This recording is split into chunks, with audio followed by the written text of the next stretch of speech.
What the fuck is up? Higher point of view here. It is your West Coast Packer backer here to talk about Family Night. My review on Family Night. Let y'all motherfuckers know what I seen. First, we're gonna take a hit of this.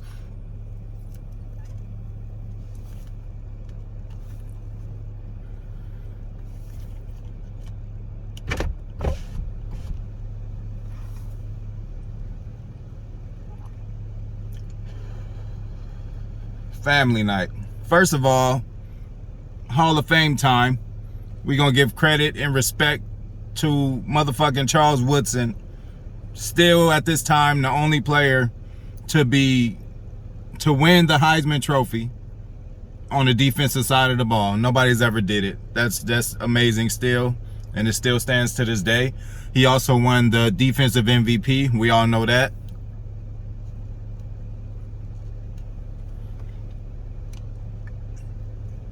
For the Packers. We also know,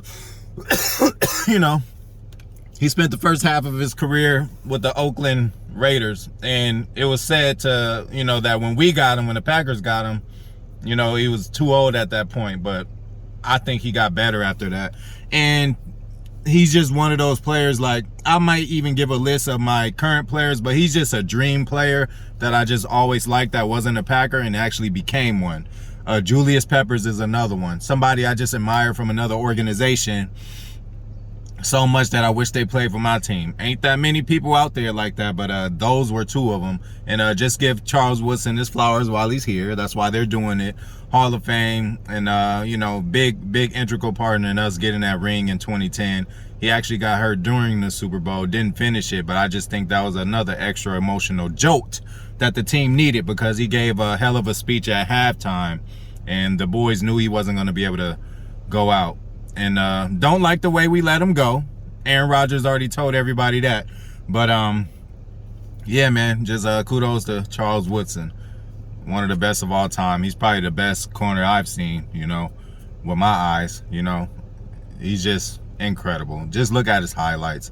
Look at his college highlights. Look at his highlights from his MVP year he had with the Packers. It's just crazy. Like the definition of a ball hawk, man. And straight baller. But let's go to motherfucking Family Night. Now, I was looking on the tube, man. I couldn't find it. I was up yesterday looking for that shit for like an hour or something. So I wasn't able to find it on YouTube. I had to go to the internet streets, to go in and get the footage. And I did get the footage. And let me just tell you what I seen. Last year, I don't know. Correct me if I'm wrong. It just seemed like more of a scrimmage kind of deal. Or that's how they filmed it. That's how it's, it is on YouTube. Like, you just watch it. It's like, oh, straight scrimmage. But this time, I don't know if they did it last time. It just didn't film it. It was like they were doing drills, a lot of drill work. We seen, defensive line on the drill, doing drill work. Basically, it showed everybody doing drill work. It also showed everything, it showed what everybody loves and likes is when Rodgers, he can do it with a trash can, or he can do it with the little net thing they have in the corner of the end zone. He launched about 4 of them, or 4 or 5 of them, and he launched a few that hit the thing, but it didn't go in. So I still count those, because that's for the receiver to catch it. But anyway, I seen Kirk Bankert. He threw one that was pretty far, and it landed, and it was a clear landing. I didn't see Jordan Love. I didn't see any that he threw in there. I don't know if he did or not, but A-Rod was doing it like it was nothing. He did it like 4 times and just flick of the wrist, 50, 60 yards, no problem. That's why he's the MVP. And I'm not even gonna focus on him for this video, because he took the whole summer off. We're not critiquing Aaron Rodgers at this time. He don't even need to play any preseason games. I think he might just get in the last one, the dress rehearsal, whatever you say, but he could just go week 1 and be fine. There's a few players that we have that, like, I don't know, Zadarius Smith. I don't know, might be looking like Kenny Clark, because he was not there.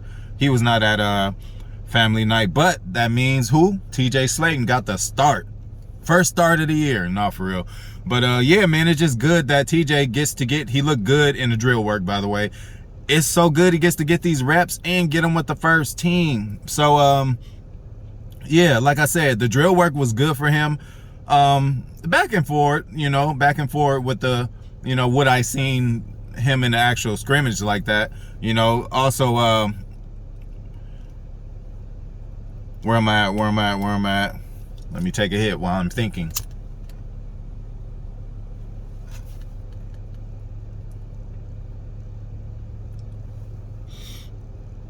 Also, you know, again, this is family night and a scrimmage with its own team. So they're not trying to kill each other. I would say they're going 80, 90%. They might be going 100 up into the point of contact. Because, you know, they were running crisp routes out there. And the secondary did look good. And, you know, it was football. But, you know, just understand they're not trying to kill each other. So you won't see the ultimate of what we're trying to see right now. But, yeah, TJ Slayton he got the start. So that's good for him.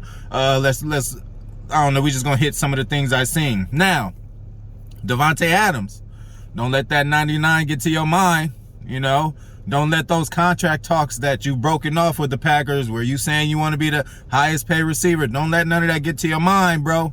You dropped a pass. It was very catchable. Not only did you drop it, but let's give the defense credit. Let's give Darnell Savage credit. He, what I call this a concentration pick. You know, it's not like just no thinking pick it. It's not just like he's not thinking and he just jumped the route and picked it.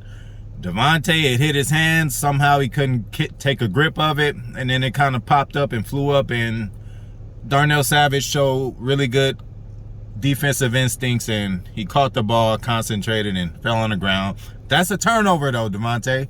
You know? You also had a drop pass, and this is only because it came up. I ain't talking about you, my dog. You the best. I've been saying you the best for 3-4 years. You know now, seriously, everybody. I've been telling everybody you've been the best for 3 to 4 years. So take this criticism, and so yeah, you dropped the pass in the NFC Championship game also. So you know, tighten it up, dog. Tighten it up. You know. So that's that. But a good play for Savage. And speaking of good defense, I just can't help but just watch Jair and just, you know, he's giving me total different players, different kind of impact, but like he's giving me Woodson vibes of watching as if like, you know, he just pops off of the screen, man. Like corners, you know, they're normally hard to just really pay attention to for whole games. You know, you see him right before the snap, and then when it snaps, they kind of get off the, you know, the screen until it's time for them to catch it again. Sometimes, you know, you get a full view, unless you want to, you know, you're an all 22 guy like I am. You just look at all kind of film. But even with the way they film it now, like Jair's just, man, he's just all over the place, all over Davante. Had a pass defended against Davante. He had a pass defended against Lazard.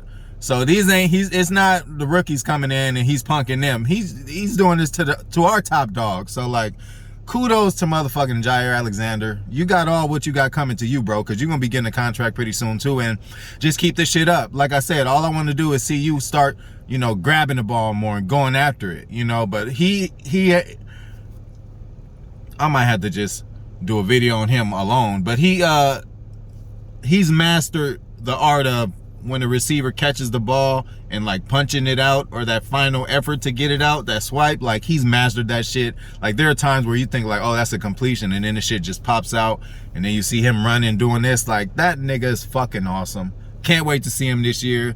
Probably the most swagged out Packer we ever had, to be honest. You know what I'm saying? On that level, you know, Devontae's up there too, but like, dog, keep that shit up, Jair.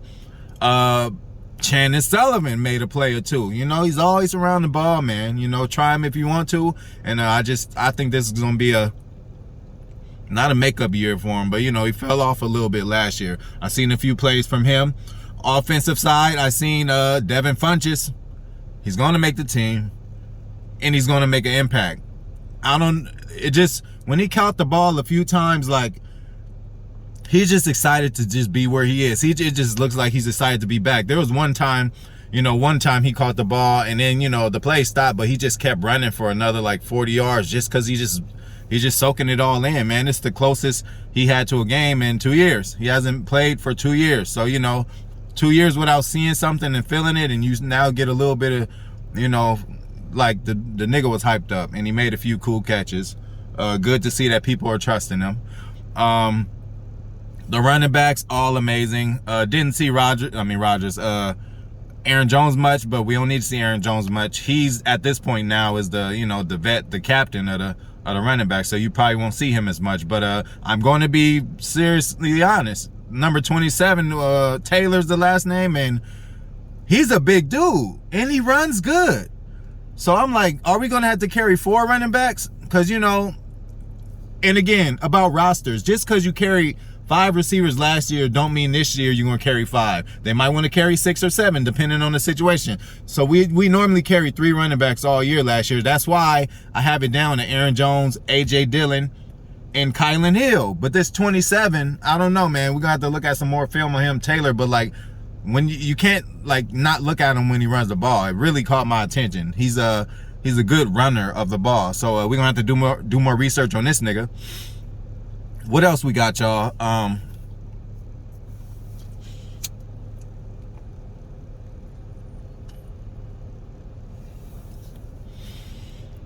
What other motherfucking points do we have?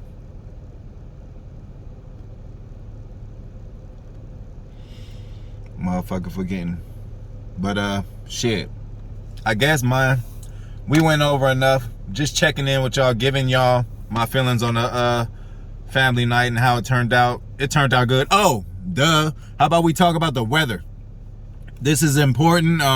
It was a bummer to, like, you know, the people there. Not a bummer as if they're not used to weather like that, but you know, the first night out, you don't want it to be a little rainy. I think the game kind of got delayed for an hour or something like that. And yeah, that's why it was a little sloppy. That's why I wanted to add. It was a little sloppy, but the ball was just probably wet and slick. You know, maybe they weren't expecting it to be like that. But in hindsight, I think that's good because, you know, they're going to be playing in that weather at some point. And, you know, it's just better just to learn the hard way and just to thug it out that way, because sudden change happens. And then, you know, you don't know where you're going to be. You don't know how the weather's going to be everywhere you go. So it's just good to have that experience and to be able to, because now, say they don't play in rain until week 6 again. I guarantee you, when week 6 comes and then it's a bit rainy before the game, they're going to be like, you know, they're going to be at least a little bit familiar with it because they're like, oh, family night, it was the same way. So, you know, there were a few snaps that were fucked up. Jordan Love, you know, even, you know, everybody. I already said, you know, y'all know Myers' first exchange with Aaron Rodgers was a fumble. You know, what a way to start. So you can only go up. But yeah.